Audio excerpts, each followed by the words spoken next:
CPM-നെ കുറിച്ച് ആരും മിണ്ടാൻ പാടില്ല, മുഖ്യമന്ത്രിക്കെതിരെ ആരും മിണ്ടാൻ പാടില്ല, മുഖ്യമന്ത്രിക്കെതിരെ ആരും മിണ്ടാൻ പാടില്ല. മിണ്ടിയ കേസാണ്. കേസ് നമുക്കൊരു പരിധിവരെ സഹിക്കല്ലേ. മുഖ്യമന്ത്രിക്കെതിരെ എന്തെങ്കിലും പറഞ്ഞാൽ 51 വെട്ടായിരുന്നു നേരത്തെ വരുന്ന പരിപാടി. 51 വെട്ടുവെട്ടിക്കൊല്ലും, അങ്ങനെയായിരുന്നല്ലോ. കൈവിരൽ ചൂണ്ടിക്കൊണ്ട് TP ചന്ദ്രശേഖരൻ, പിണറായി വിജയ, ഇതൊന്നും ശരിയല്ല, ഇതല്ല കമ്മ്യൂണിസം, ഇതല്ല മാർക്സിസം എന്ന് പിണറായി വിജയന്റെ മുഖത്തിന് നേരെ കൈവിരൽ ചൂണ്ടിക്കൊണ്ട് TP ചന്ദ്രശേഖരൻ എന്ന ധീര വിപ്ലവകാരി പറഞ്ഞിരുന്നു. എന്താ സംഭവിച്ചത്?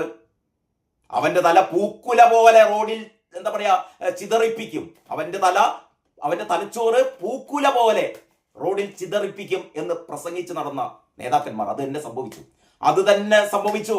TP ചന്ദ്രശേഖരനെ 51 വെട്ടുവെട്ടി കൊന്നു. സ്വന്തം അമ്മക്ക് മകന്റെ മുഖത്ത് അന്ത്യചുംബനം നൽകാൻ കഴിയരുത്, ആ വിധം വേണം അവനെ, ആ കുലകുത്തിയെ 51 വെട്ടുവെട്ടി കൊല്ലാൻ എന്ന് നിർദ്ദേശം നൽകിയവരാണ് CPM-ന്റെ സമുന്നത നേതാക്കൾ. ഞാൻ ആരെയെന്നൊന്നും പറയുന്നില്ല കേട്ടോ, അതൊക്കെ നിങ്ങൾക്കറിയാം.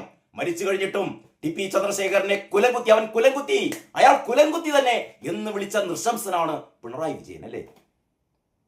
അതൊക്കെ കഴിഞ്ഞ് ഈ പറഞ്ഞ കൊലപാതകികളെല്ലാം ജയിലിൽ പോയപ്പോ പിന്നെ വെട്ടാൻ ആളില്ല. അപ്പോഴാണ് കേസ്.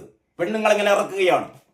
കോൺഗ്രസ് നേതാക്കന്മാർക്കെതിരെ, കോൺഗ്രസ് യുവ നേതാക്കന്മാർക്കെതിരെ വ്യാജ പരാതി